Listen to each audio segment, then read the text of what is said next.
আচ্ছা, আজকে আমাদের টপিক হচ্ছে অ্যাটমিক স্ট্রাকচার।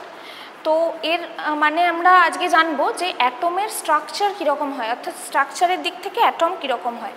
তো তার আগে আমাদেরকে জানতে হবে অ্যাটম জিনিসটা কী।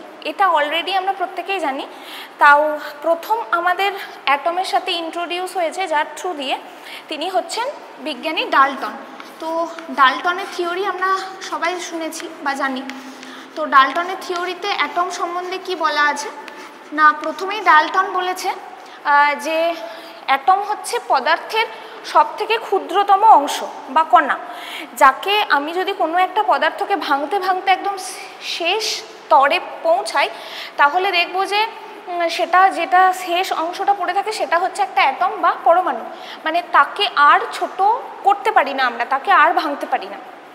তো পদার্থের সবথেকে ক্ষুদ্রতম কণা হচ্ছে পরমাণু বা অ্যাটম, এবং সেম যে পদার্থগুলো রয়েছে তাদের প্রত্যেকটা অ্যাটম কিন্তু সেম হবে।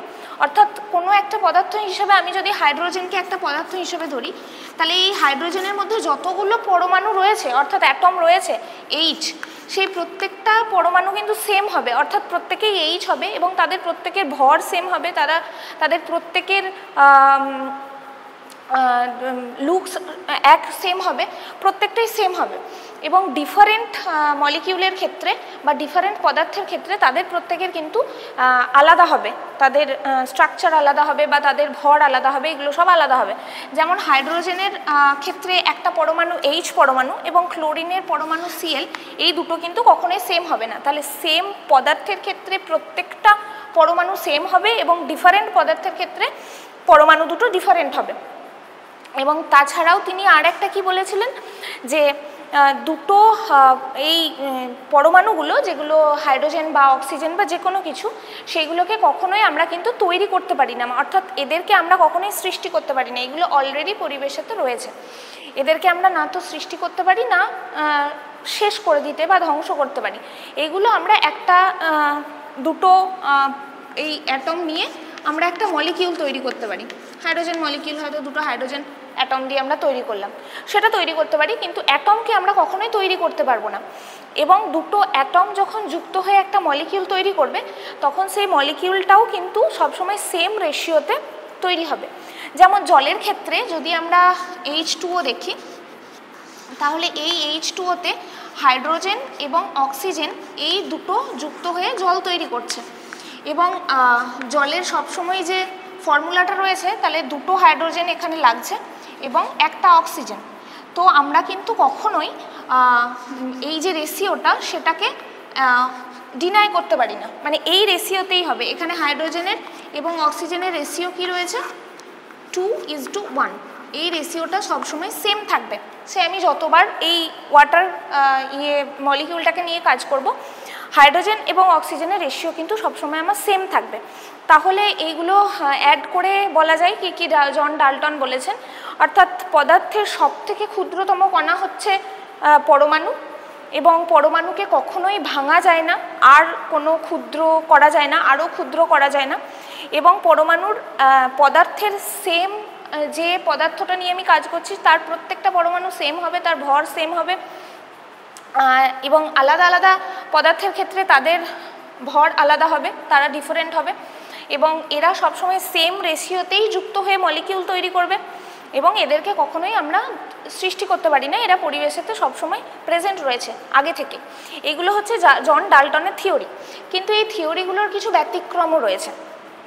আমরা মেন টপিকটাই ঢোকার আগে বলি যে জন ডাল্টনের কি কি প্রবলেম রয়েছে, কথাটার যেটার জন্য এখন ডাল্টনস থিওরি বর্তমান পরিস্থিতিতে খুব প্রাসঙ্গিক নয়।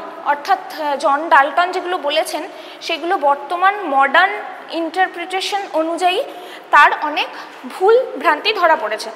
যেমন পদার্থকে আমি যদি ক্ষুদ্রতম অবস্থায় আরও ভাঙতে না পারি, অর্থাৎ অ্যাটমকে যদি ভাঙতে না পারি, তাহলে আমরা সাব অ্যাটমিক পার্টিকেল নিয়ে কাজ করছি কী করে।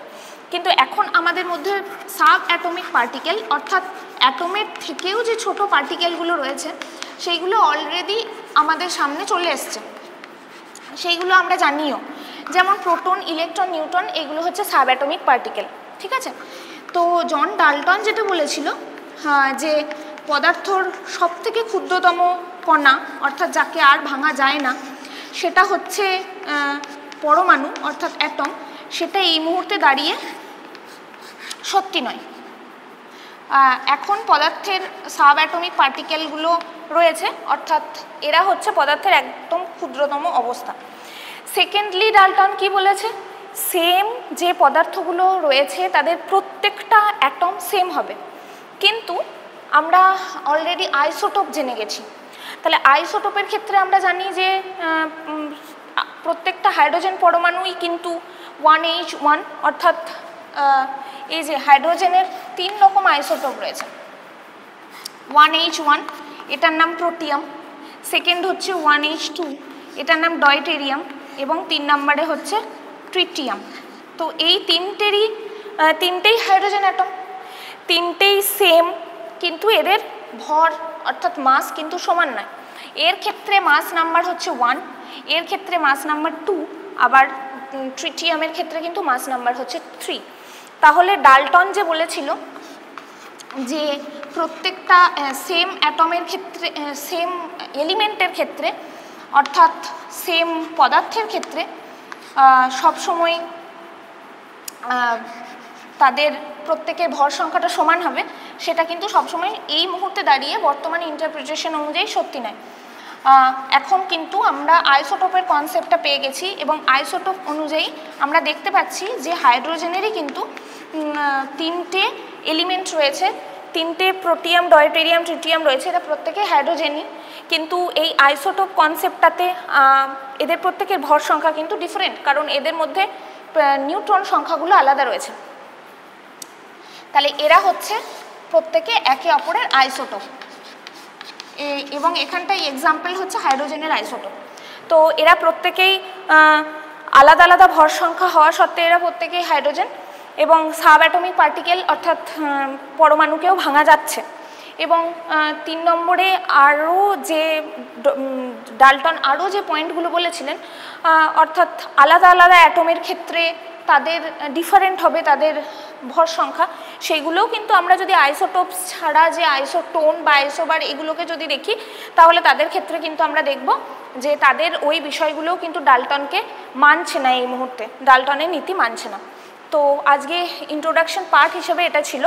তো এরপর এই জিনিসটার যেটা আমরা ভেতরে পড়ব সেটা হচ্ছে যে রাদারফোর্ডের পরমাণু মডেল, অর্থাৎ এই ডাল্টনের উপর ভিত্তি করে বা আমাদের রিসার্চ সামনের দিকে এগিয়েছে, এবং আমরা অ্যাটমের বর্তমানে একদম ভেতরের যেটা স্ট্রাকচার অর্থাৎ প্রোটন, ইলেকট্রন, নিউট্রন, সেটা আমরা অলরেডি সেটাও আমরা জানি যে পরমাণুর কেন্দ্রস্থলে প্রোটন বা পজিটিভ অংশটুকু থাকে, তার সাথে নিউট্রন থাকে এবং বাইরে ইলেকট্রন থাকে।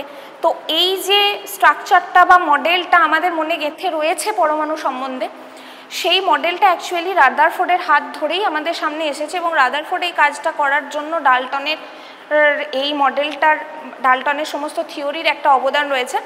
তো যার জন্য ডাল্টনের মানে থিওরিটা বর্তমানকালে প্রযোজ্য না হলেও আমাদের এটা জেনে রাখাটা প্রয়োজন।